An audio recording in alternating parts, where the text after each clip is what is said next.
Inali nthawi imene ana Israeli anali pa nkhondo, ndipo mawu akuti Moses anali pa phiri akazunsa dzanja lake, akuti ana Israeli amawina, koma dzanja lake likangosika pasi akuti ana Israeli amamenyedwa, nkhondo ija amaluza. Kuzunsa dzanja mwamba ndi pemphero limenelo. Kuzunsa manja mwamba ndi chizindikiro cha pemphero. Teno tikuphunzitsidwa nena kuti pamene ifeyo tatopa ndi pemphero, pamene ifeyo Satana atichenjerera, atidyera nthawi ya pemphero, ndi pamenenso Satana amaboleza pamoyo wathu, amalanda chuma chathu, amalanda sukulu yathu, amalanda mphamvu yathu. Akuti pamene ifeyo tangolekeza kupemphera, pamene ifeyo tangopanga break mpemphero, kungosiya kupemphera pang'ono, akuti Satana amalowa moyo wako, amamba kuononga pang'ono zomwe zili zako. Moses kungosisa dzanja lake pasi, akuti ana Israeli amaluza, komano dzanja kangokwera mwamba, akuti ana Israeli amawina. Chimodzimodzi ndi moyo wako, pamene wafowoka moyo wako wauzimu, pamene wafowoka mpemphero, akuti Satana amalowerera pa banja lako, Satana amalowerera pa sukulu yako, Satana amalowerera pa bizinesi yako, Satana amalowerera pa ntchito yako. Chifukwa chani? Akupasa ulesi. Satana akafuna kuti aononge moyo wako, choyamba amakupusisa, amati wapemphera wakwana basi, amakupusisa, amati zibwino ndi moyo wako osapemphera chonchi, osapemphera kawiri. The Bible says man ought always to pray. Akuti nthawi zonse ukapemphere, akuti nthawi zonse tiye tikapemphere mu uzimu. Ambuye Yesu amauza ophunzira akuti pempherani kuti mayesero asakugonjeseni. Khalani opemphera nthawi zonse kuti mayesero akamabwera musagonjesedwe. Nawenso ukapemphere kuti Ambuye lolani mzimu wanu wapemphero ukhazikike moyo wanga, mzimu wanu wapemphero ukhazikike mwa ine. Pemphero ndi mankhwala. Pamene ukaone kuti zako sizikuyenda, palibenso uneneri wina, sikuti ndi athakati, sikuti ndi afiti, sikuti ndi amene amakuda yayi, komano iweyo wasiya kupemphera. Ngati zinthu sizikuyenda uzifunse kuti pemphero langa lili pati, kodi ndikupemphera kangati pa siku? Akuti Danieli amapemphera katatu pa siku, mamawa, masana, madzulo. Kodi iweyo ukupemphera kangati pa siku? Kodi moyo wako wapemphero wawika pa ndipo? Ngati zako sizikuyenda, ngati ntchito sikuyenda, business sikuyenda, banja silikulongosoka, ungozifunsa, kodi moyo wanga wapemphero uli patipo? Moyo wanga wauzimu uli patipo? Nkutheka wafowoka, nkutheka sukupemphera monga mmene umapemphera kale, nkutheka sukupemphera monga mmene umapemphera nthawi imene Mulungu amakupasa business, nkutheka sukupemphera monga mmene umapempherera nthawi imene Mulungu amakupanga promote. Akuti walandira promotion yako wasiya kupemphera, wayamba business wasiya kupemphera, wangopeza banja, wapeza ntchito wasiya kupemphera.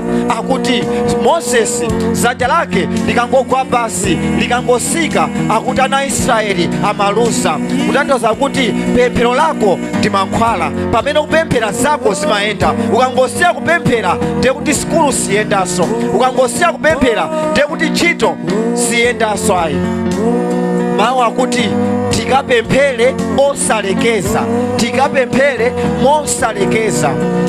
Sizimatanthauza kuti tizipemphera nthawi ina iliyonse, anthu akatipeza zingopemphera ayi, koma zitanthauza kuti pakhale kuwirikiza. Ngati lero wapemphera mawu asopemphera, mawu wapemphera siku nalonso pemphera, akuti siku ndi siku uzipemphera. Kumeneko ndiye kukweza dzanja lako la uzimu mwamba. Pamene wakweza dzanja lako la uzimu mwamba, ndiye kuti Satana sabwera pa moyo wako, Satana sabwera pa business yako, sabwera pa ntchito yako. Kodi ngati sikulu sikuyenda tili tunapemphera? Kodi ngati business sikuyenda uzifunse tili tunapemphera? ngati banjalo sili kuyenda, ngati ntchitoyo sikuyenda, tangozifunsa, tili tunapemphera. Si pemphero lopemphera pakudya sima, si pemphero lopemphera pamene wangozuka kumene, pamene ufuna ukagone kuti Ambuye ndifuna ndigone bwino. Pemphero lake silimenelo yayi, komano ndi pemphero loti wewe ukakhala uziti Ambuye ndikufuna ndimane nanu, ndikufuna muyankhule za moyo wanga, ndikufuna muyankhule za business yanga, muyankhule za ntchito yanga. Akuti kodi pemphero limenelo tili tunapempherapo, tili tunapempherapo 10 minutes, 15 minutes, 20 minutes, 30 minutes. Akuti nthawi zonse tikapemphere, pakati pa usiku zuka upemphere, masana zuka upemphere, uli kuntchito peza kanthawi upemphere. Akuti ukamona Mulungu akumenyera nkhondo, ukamona Mulungu akuchita china chake. Akuti sizikuyenda chifukwa wasiya kupemphera, sizikuyenda chifukwa ndikale unapemphera, ndikale unapereka nthawi yayitali mpemphero. Akuti pamene tikupemphera moyo wathu wauzimu umapita chitsogolo. Akuti pemphero ntchito yake singopempha kwa Mulungu yayi, pemphero pamene ukupemphera umakula muzimu, pamene ukupemphera Mulungu amakupasa chiyankhulo chake kuti muziyankhulisana bwino. Ndiliti limene unapemphera, pamene ukupemphera Mulungu akupasanso chisomo cha pemphero, Mulungu akhazikise tangina ake mkamwa mwako mu zina la Yesu Khristu. Pamene wasegula kamwa lako nthawi ino ukupemphera, Mulungu aonjezere chisomo china chake cha pemphero moyo wako mu zina la Yesu Khristu.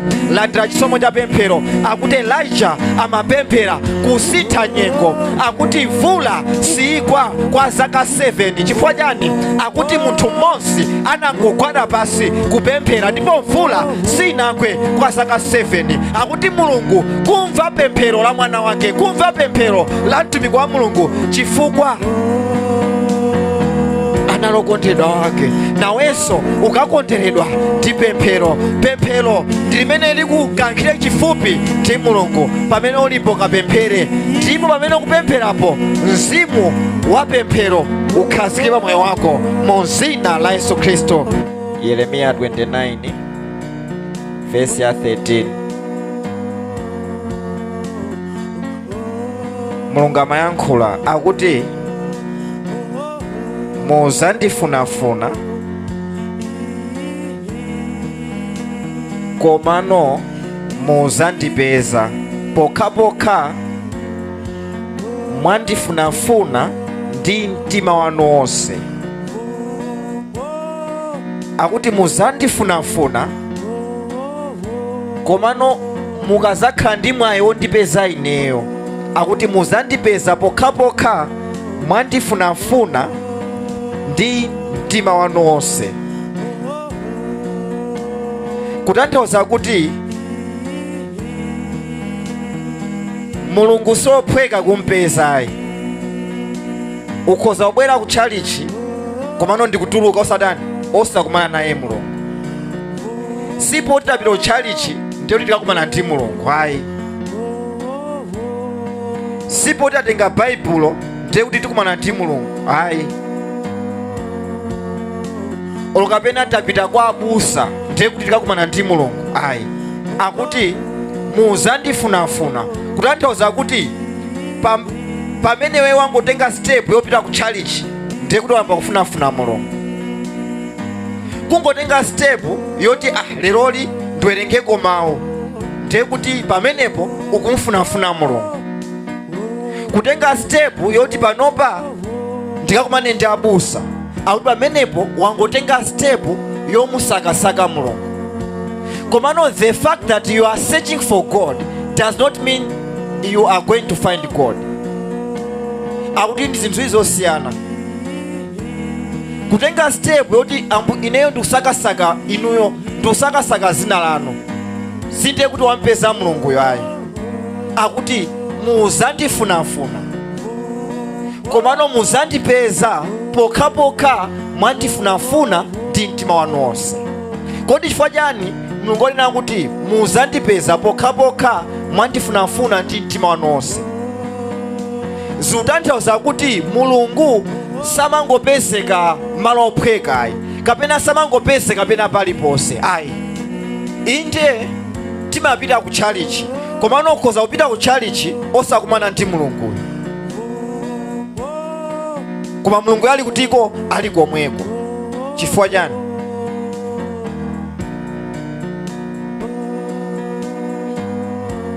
Isaiah 45 verse 15.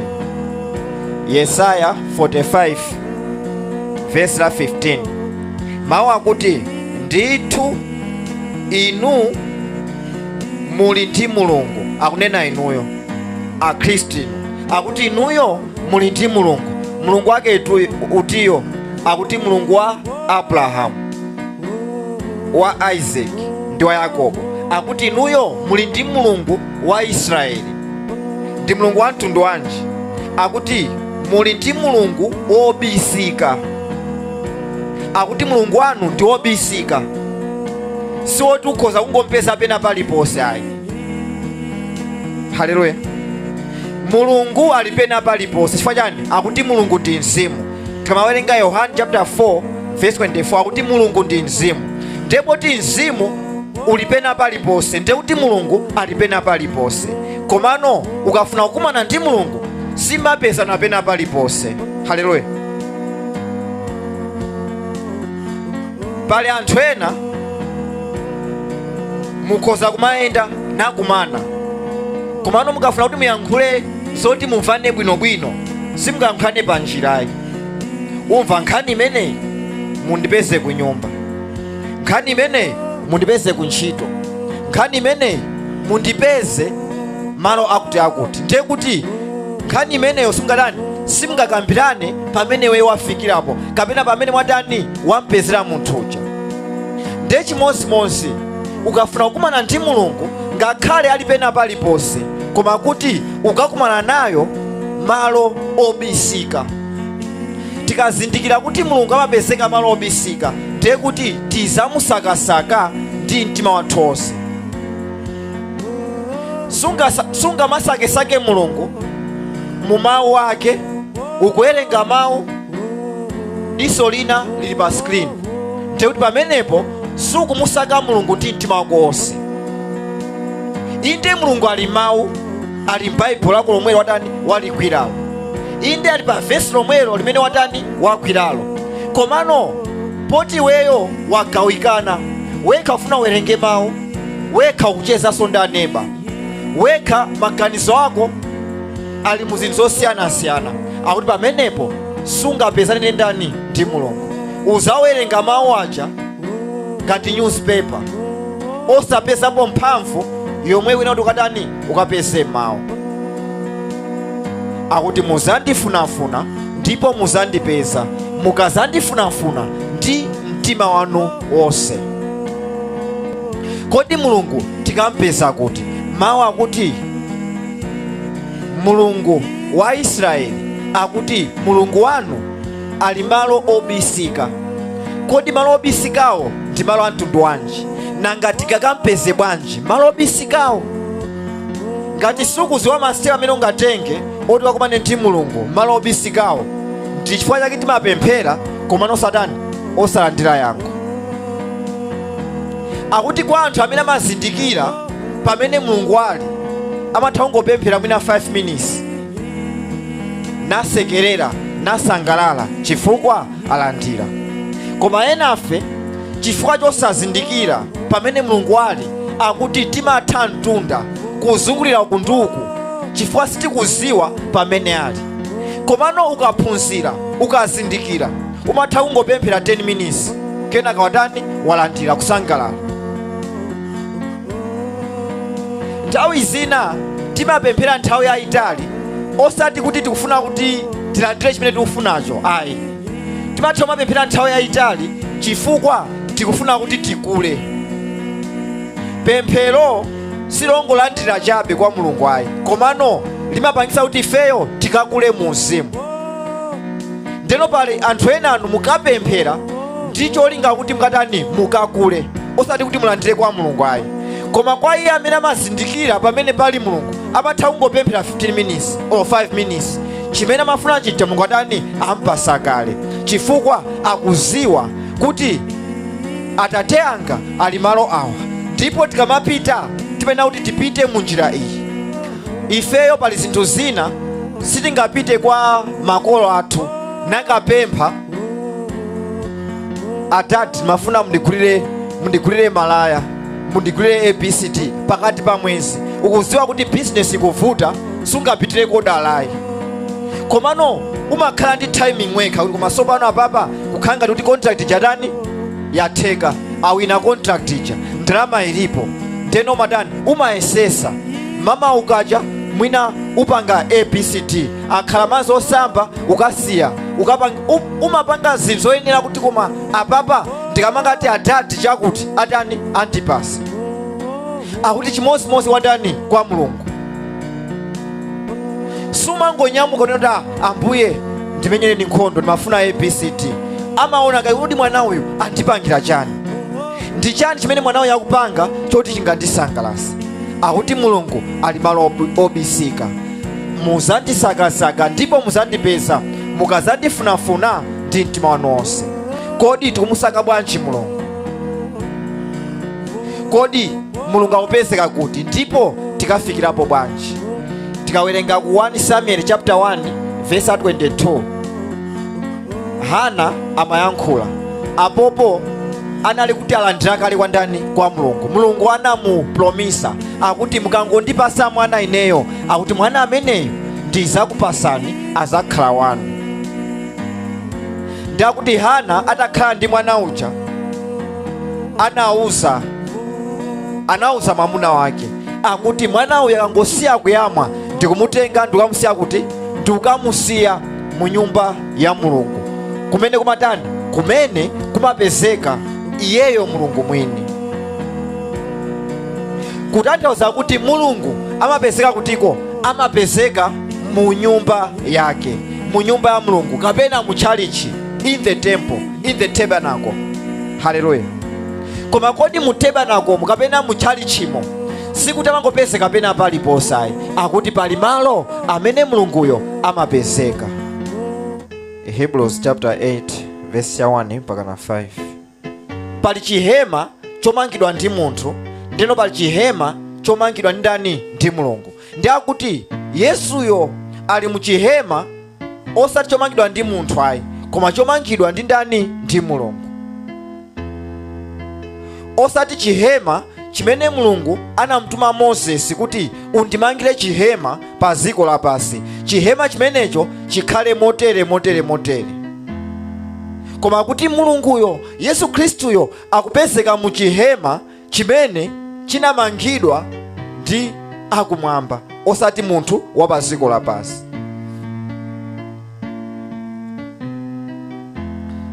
Verse 3 akuti paja mkulu wa ansembe aliyense amayikidwa kuti azipereka mphaso ndi nsembe kwa Mulungu.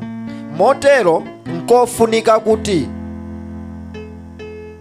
wathunso mkulu wa ansembe onse akhale nkanthu koti apereke. Verse 4 iyeyu akadakhala pa dziko lapansi sibwezi ali wansembe konse, popeza kuti alipo kale ansembe amene amapereka mphaso posata malamulo a Mose. Ntchito za chipembedzo zimene iwo amachita zili ngati chithunzi chongofanizira zenizeni zakumwamba. Pamenepo akuti zimene amapanga ansembe apa dziko lapansi ndi chithunzithunzi chabe cha zimene zikuchitika kutiko kumwamba. Ndiye kuti nthawi imene Mulungu amamuwuza Mose akuti mumange hema langa, mumange kachisi likhale ndithu mooneka chonchi, ndiye kuti zimene Mulungu amayankhula chithunzithunzi za chimene chili kutiko chili kumwamba. Ndiye kuti malamulo amene Mulungu amapasa ansembe aja kuti mukalowa mnyumba mwangamo muzipanga izi zimangofana naso ndi zimene zili kuti zilinso kumwamba. Tikazindikira bwinobwino zimene Mulungu amaphunzitsa china Moses ajawo, tikazimvetsa bwinobwino na phunzirapo china chake namazichita mbali ina yake, tizaona kuti tikukumana ndi Mulungu mu njira ina yake yabwino.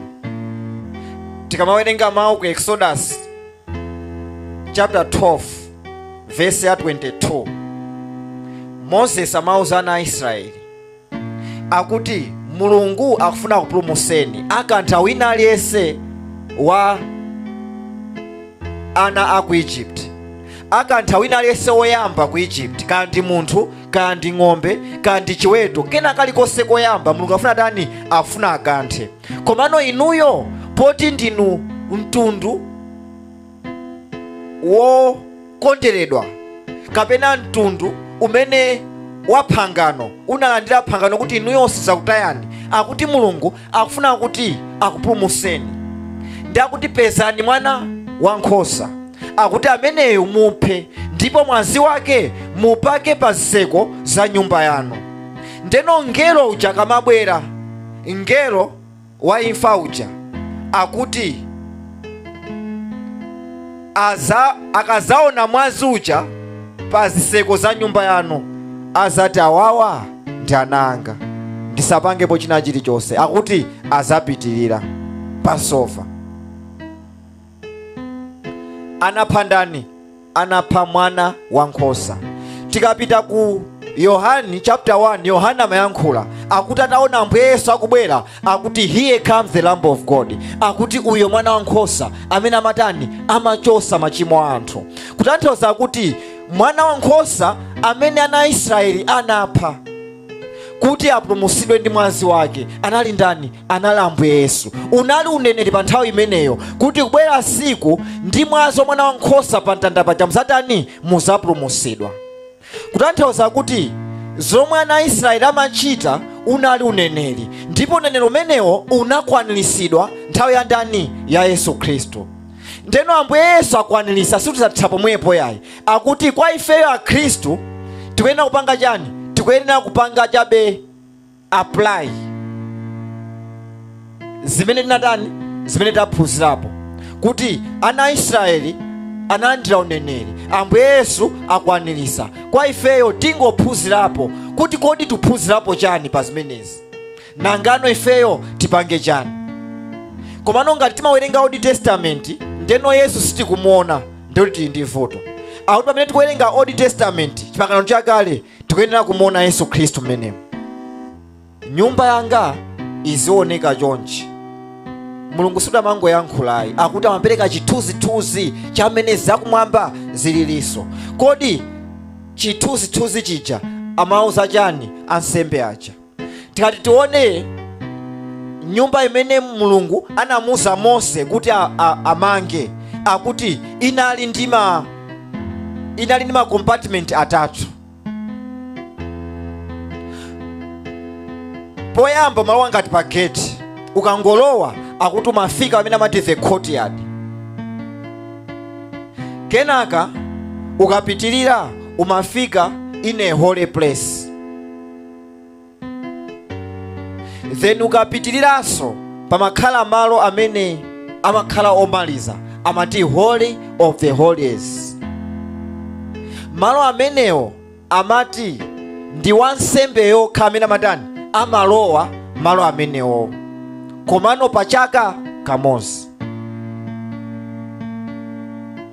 Ndi malo amene Mulungu amatani? Mulungu amapezekako, akuti anthu ndithu amatha kulowa mu nyumba ya Mulungu, in the tabernacle mmene mapezeka Mulungu, komano si nthawi zonse amakafika kumalo amene Mulungu amatani? Amapezeka. Wansembeyo akuti akalowa ndiye kuti ndi kamodzi pachaka, komanso akati alowe malo amenewo pamakhala malamulo osati mwachisawawayi, akuti amene okhala sanctified, amene okhala munthu olungama. Ndeno anthu kuti aziwe kuti kodi munthu amene alowa amenemu ndi olungamadi, chimachitika ndi chani? Akuti wansembe uja pachakapo eti akamalowa kumene kuja amamanga chingwe ngati galutu, chingwe chija chimakhala ngati kunja, ndiye kuti amalowa in the holy of the holiest, komano chingwe chili mutimo chilumu. Akalowa amene muja, kodi chifukwa chani amamuyika chingwe? Anthu samafuna kuti munthu atani aulere momwemo. chifukwa ngati ukulowa m'malo amenewo by mistake, ndiye kuti umakanthidwa momwemo. Tiyeni tikumbukire mawu akuti nthawi imene Mulungu amamuyitana Moses kuti abwere akumane ndi Mulungu ku phiri, akuti ana a Israeli amataninso amamuperekeza Moses. Akuti panafika malo ena ake anati abwezeni, sangafike kufupi ndi kumene neyo ndili. Ndi anthu achanadani anabwerera, komano Moses yekha anadani analoledwa kuti akwere phiri lija akakumane ndi Mulungu, akayankhulitsane ndi Mulungu. Ndi akuti chimozimozi akuti akamalowa in the tabernacle, chihema chimene Mulungu anamuza Moses kuti amange, akuti amauza kuti kunoko is a limit, amabwera kuno ndi wansembe yekha, asapereke nsembe kuti inuyo mukhululukidwe. Ndakuti chaka ndi chaka amakapereka nsembe, chaka ndi chaka wansembe amakapereka nsembe, komano mwendo utamangidwa. Nkhani makhaonena kuti akangokanthidwa mkati muja, anthu akaona chifukwa pamakhala nthawi kuti mmene alowera umu by this time ayina kuti atuluke. Ndakaona kuti sakutuluka amangoti ndiye kuti analowa osakonzekera, without being sanctified.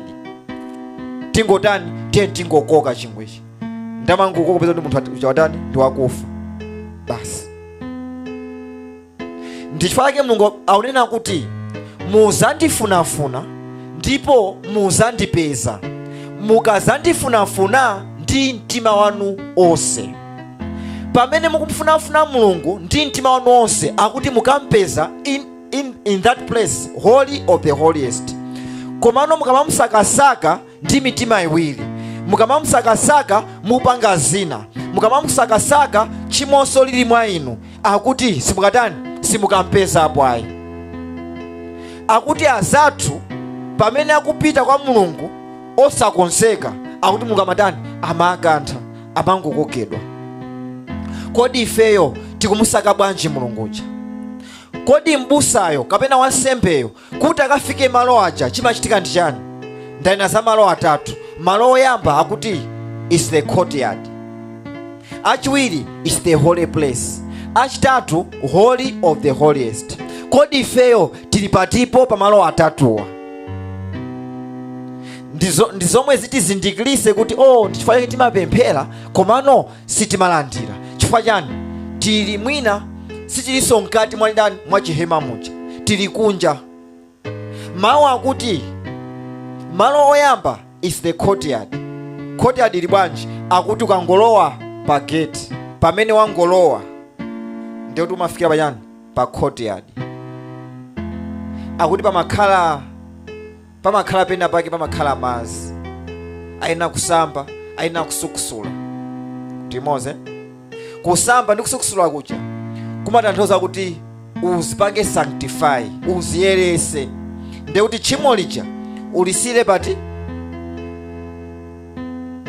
kena kalikonse, uyiwaleko zachina chilichonse, ungopanga focus. Ndichifukwa amasamba amanja, amasamba amiyendo asanapite in a place of holiest. Ndiye kuti akasamba amanja, akuti pamakhala maloso operekera nsembe, amene apereke nsembe, kani mwana wankhosa uja, kani chani chimene abweresa. Ndiye kuti akasukusula akasamba, amatenga nsembe yawo ija napereka. Akangopereka nsembe ndi pamene amaloledwa kupita in the holy place. Kodi kupereka nsembe kuja zimatanthauza chani? Kodi ifeyo tipanga apply mwa mtundu wanji? Sungakumane ndi Mulungu opanda kupereka nsembe pa moyo wako. Ndiboza. Yohani 14 verse 6. Ambuye Yesu amayankhula, ine ndine njira, choonadi komanso moyo. Akuti neyo ndine njira. Anthu amafunsa, akuti Atate anga kumene ali simungapiteko.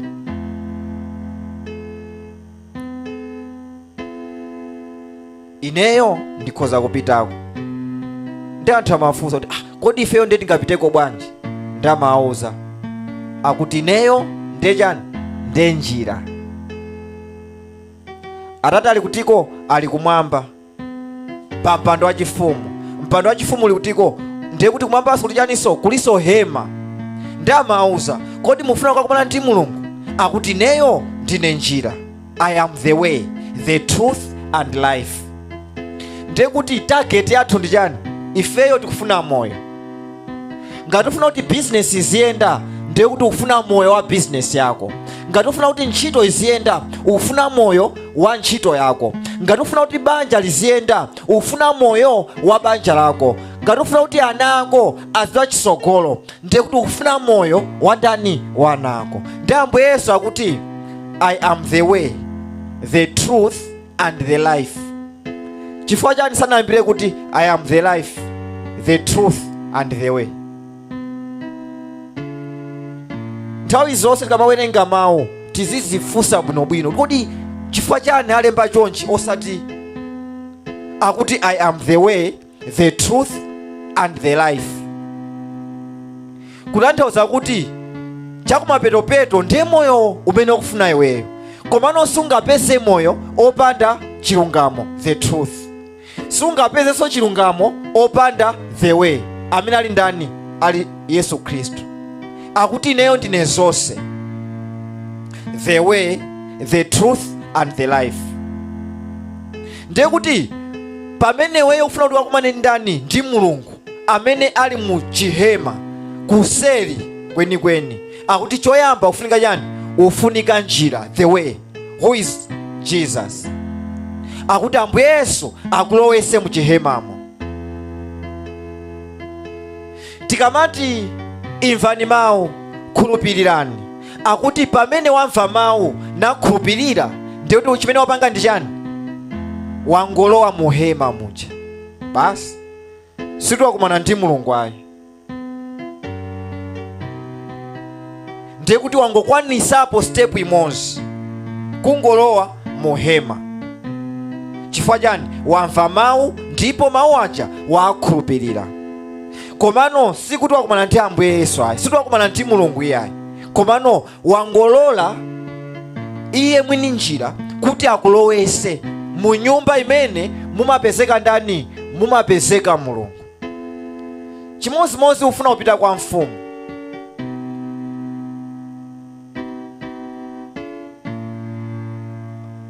umatha kufika pa chinyumba chija, ukunde kwa mfumu, mwina kumana ndi amene mwina ndi mlonda chabe, akuza kuti hayi mwafika, akusegulira.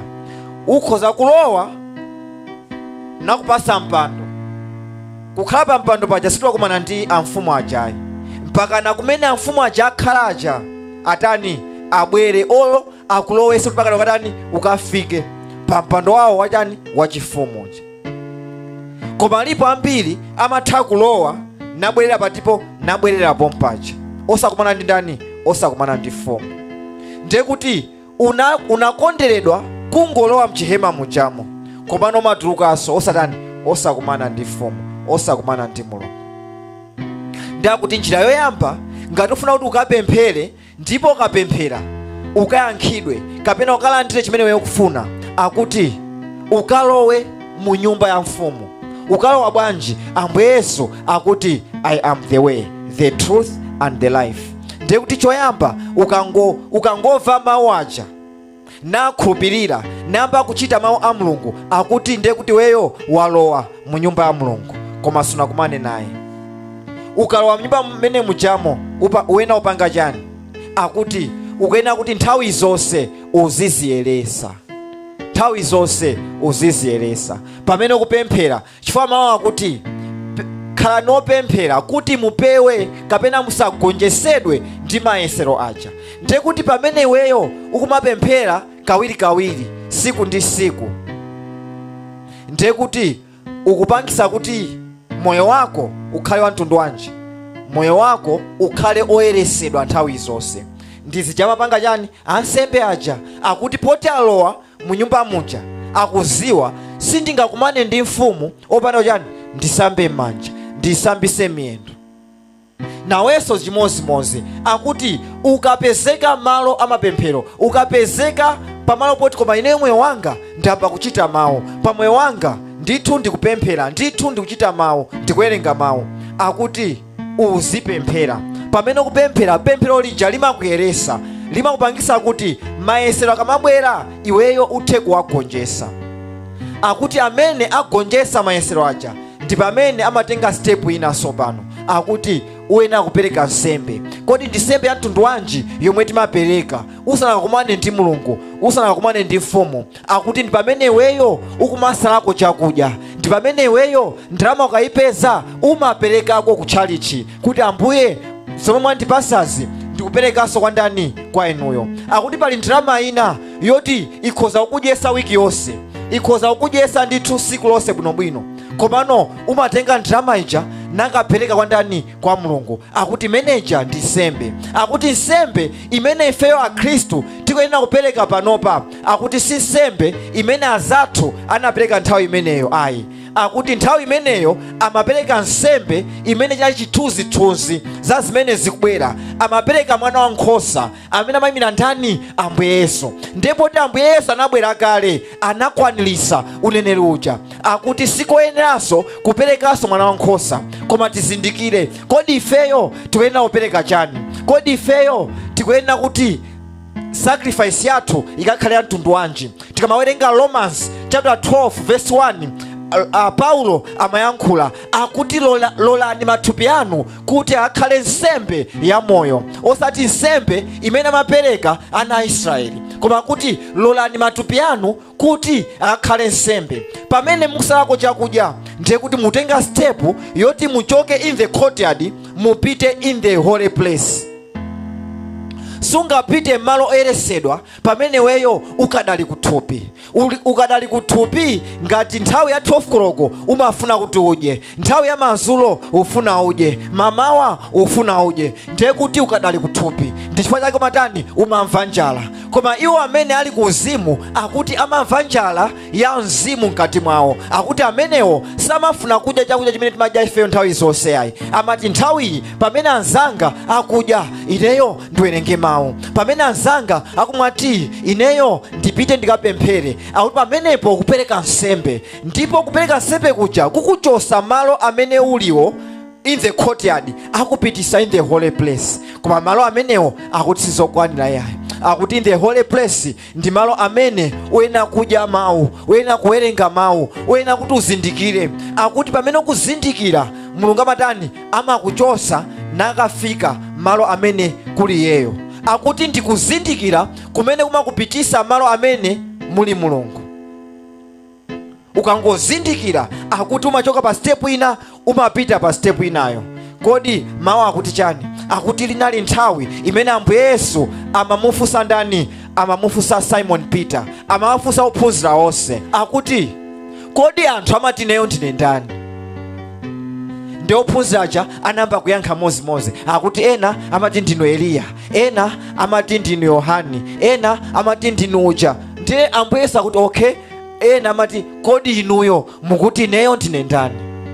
Anatana chete. Koma Simon Peter amvekere, inuyo ndinu, akuti you are Christ, the son of the living God. Akuti inuyo ndinu Yesu, mwana wa ndani? Mwana wa Mulungu. Ndipo Yesu Kristo anayankha akuti amene akuza zimenezi sikuti ni munthu wambaye ayi, akuti Atate anga akutula zimenezo mkati mwako. Akuti chifukwa cha ichi kuyambira lero iweyo siwenso Simon ayi, akuti kuyambira lero iweyo ndiwe Simon Peter. Akuti pa iweyo ndimanga kachisi wanga. Haleluya. Chifukwa choti Simon anazindikira china chake kuti uyuyu si munthu wambaye ayi. Anthu amati Yesu, komano sikuti ndi Yesu wambaye ayi. Haleluya. Mmaziwa kuti Yesu ndi ngati sanemu. Ndi chifukwa chake mmamva kuti kuli Jesus, munthu osewera mpira kuti Jesus, wina wake zina kuti Jesus. Haleluya. Komano simuzamva kuti wina wake kuti ndi Christ ayi, mpulumutsi ayi. Chifukwa Christ ndiye mpulumutsi, koma Jesus ndakuti ukazindikira kuti amene uli nayo pa ubwezi ndi Christ akuti zikuyendera. Ndeno akuti Simon Peter ananena kuti anthu amati ndinu Yesu, koma ndimene neyo ndaonera kuwerenga mawu, kuona sole yanu yonse, ayi ndithu you are Christ, Son of the living God. Osati ndinu Yesu, ayi. Pamene wina mati Yesu mwana wa Davide ndichiriseni, ndimasuleni, Yesu anatembenuka chani, anayikako mwana wa Davide. Haleluya. Chifukwa mawu akuti kuchokera mu nyumba ya Davide, Jese Davide, akuti menemo mpulumutsi Satani azabadwa. Ndeno anapanga define akuti Yesu mwana wa ndani, mwana wa Davide, panali vumbuluso. Koma kungoti Yesu palibe vumbuluso. Ndifaso anthu ena mati Atate athu muli kumwamba, Atate athu Mulungu wa ndani, Mulungu wa Abrahamu, Mulungu wa Isaac, Mulungu wa Yakobo. Chifukwa pena kunena kuti Ambuye mundipulumutse, Mulungu wanga mundipulumutse. Milungu ilipo yambirimbiri. Asazo Mulungu wake utiyo amene achina Eliya, achina Elijah amakonda mapemphera mwa chonchomo. Mulungu wa Abraham, Mulungu wa Isaac, Mulungu wa Yakobo, ndimenyereni nkhondo. Ndiye Mulungu chamadani amapanga show up. Chifukwa akuziwa kuti neyo ndiye Mulungu wa ndani, wana Israeli. Kungonduza kuti Mulungu wa Abraham, Isaac, wa Yakobo, akuchula design, osati munthu wamba yani. Akuti tikakhale anthu avumbuluso. Ndeno kodi mavumbuluso amenewo amachokera kutiko? Sukhala munthu amavumbuluso ngati mawu a Mulungu somatani somawerengayi. Mavumbuluso ngati amenewo amachokera mawu a Mulungu. Pamene kuwerenga mawu a Mulungu upeza vumbuluso. Pamene kumvetsera mawu a Mulungu upeza mavumbuluso ena. Kodi moyo ndi choncho? Kodi tino tisipemphera? Akuti vumbuluso limene lija ndimene limakuchosa in a holy place, kukubweretsa in the holy of holies, kumene kuli ndani? Kuli Mulungu. Haleluya. Choyamba ndi chani? I am the way. Ambuye Yesu uwalole akutenge akubweretse mu nyumba.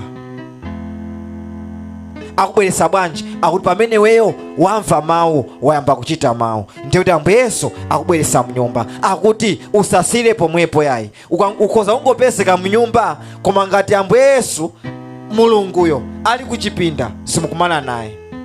Akuti upangebe zinthu zina zoti weyo ukapezeke menemo. Upanga chani? Akuti uziziyeresa siku ndi siku, kumakhala munthu wapemphero, kumakhala munthu ochita mawu. Akuti ukuziyeresa sikuti zakwanira.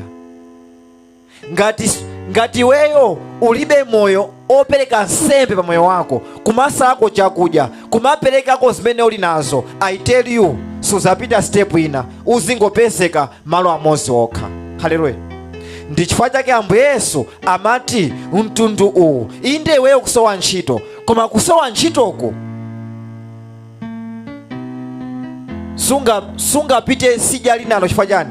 Akuti mtundu umenewo kapena ziwanda zimene zalanda ntchito imeneyi, akuti sizimangochoka ndi kunena kuti Ambuye Yesu ndipulumutseni, sizimangochoka ndi salvation yokha, ayi. Akuti sizimangochoka ndi kupemphera kokha, ayi. Ambuye Yesu anayankhulatu akuti mtundu sumangochoka ndi pemphero lokha, sumangochoka ndi kuziyeresa, sumangochoka ndi kusamba daily, ayi. Komano pamene kupemphera komanso kusala chakudya. Nthawi zina uzapemphera koma zinthu osayenda. Akuti mwina ukuperewera chinthu chimodzi, mwina kungosalapo chakudya siku limodzi, uzaona kuti ntchito ija imasoweka ija wayipeza. Kungosala chakudya siku limodzi, uzaona kuti promotion ija imavutavuta ija tani yatheka, chifukwa wapanga china chake chimene chili mawu a Mulungu. Akuti mtundu uwu ayi ndithu sumangochoka, sumangosintha, ayi. Opanda kusalapo chakudya, opanda kupereka nsembe. Amaoza kuti mukhaleko ndi moyo opereka nsembe, kumasalako chakudya, kumaperekako kupereka nsembe. Akuti lowani matupi anu akakhale nsembe ya moyo. Unena kuti ine ndalama ndilibe yoti ndikapereke utchalichi ndikupase na Ambuye, koma Mulungu akuti ndakupasani ndithu thupi la thanzi, ndakupasani ndithu mphamvu. Akuti ndi mphamvu zanu mukhoza kunditumikira. Ndiye kuti mwatani? Mwapereka nsembe. Akuti mukapereka nsembe musasire pamenepo yayi, yambani kusakasaka mavumbuluso, kuwerenga mawu, kumamvesera mawu. Kodi zikuti chani? Tisapite kutchalichi kungoti Ambuye ndichiriseni, Ambuye ABCD. Ayi, akuti tipite kumalo mapemphero tikamvesere mawu, tikazindikire china chake. Kungozindikira point inake, I tell you, akuti point imeneyo ikuchosa malo oyeresedwa kupita kumalo oyera kwambiri. Akuti kumeneko ndi kumene kuli Mulungu. Ukafika malo amenewo umangoona kuti zomwe zimayimazija sizikuyimanso, ntchito yamba kupezeka, ana ayamba ndithu kupita chisogolo, zako zamba kupita chisogolo. Ndiye kuti wafika ndithu kumalo amene umene ndikatani ukafike. Usiku uno ndi chimene tikufuna. Ambuye tikumane nanu, Ambuye tifike pamene inuyo muli. Tikuziwa muli malo ndithu amene ali oyeresedwa, malo amene ali ndithu apamwamba. Akuti muzandifunafuna ndipo muzandipeza, mukazandifunafuna ndi mtima wanu wonse. Kodi mtima wanu wonse amatanthauza chani? Ndiye kuti timfune Mulungu.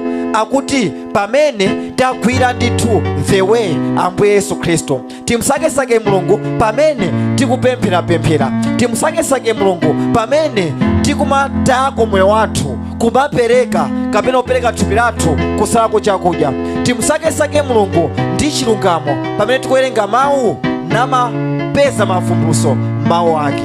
Akuti timsake Mulungu ndi mtima wathu wonse. Nkutheka timusakasaka Mulungu ndi pati imodzi yokha. Ndasiya tchimo ine.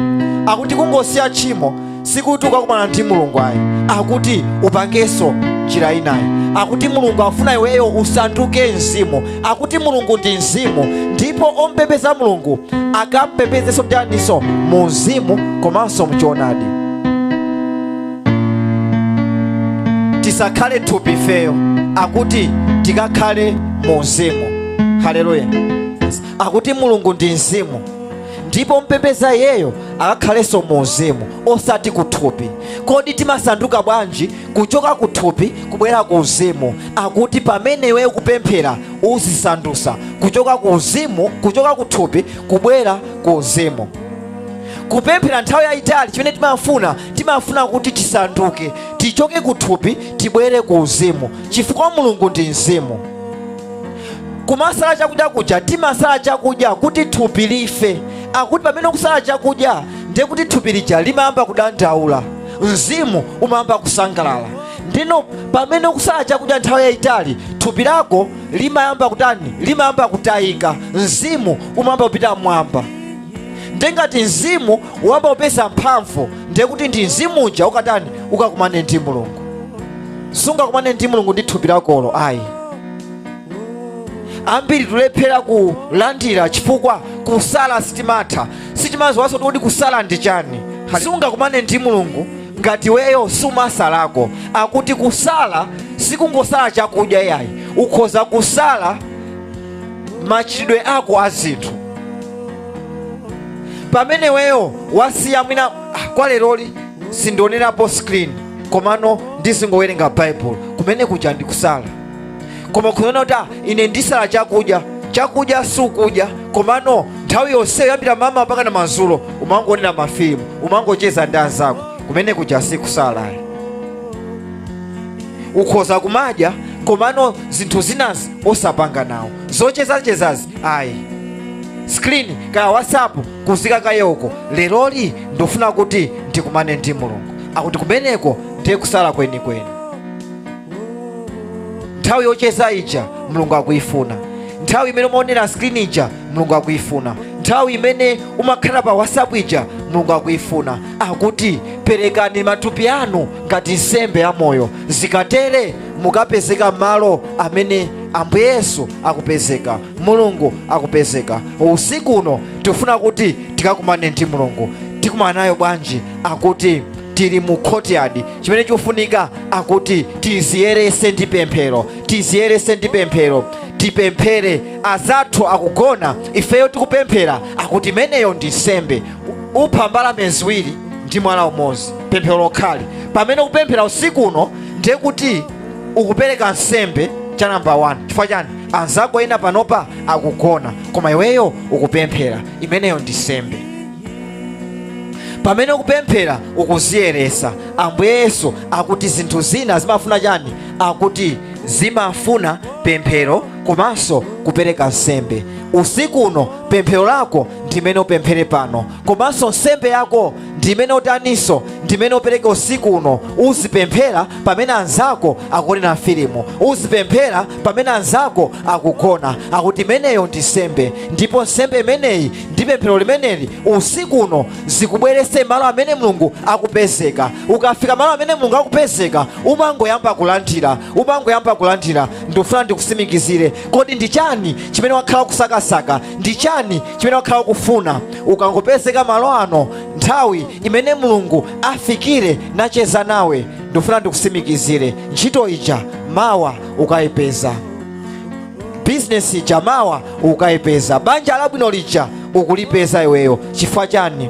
Ukupereka nsembe usiku uno popemphera, ukuziyeresa usiku uno popemphera. Pamene ulipo ndofuna kuti ukanena kuti Ambuye, ndamva mawu anu, ndamva mawu anu, ndithandizeni, ndiyereseni, ndiwaliseni usiku uno ndisasemphane nanu. Pemphera, pemphera, pemphera, pemphera, pemphera, pemphera, pemphera. Ndi nthawi yapamwamba tikapemphere.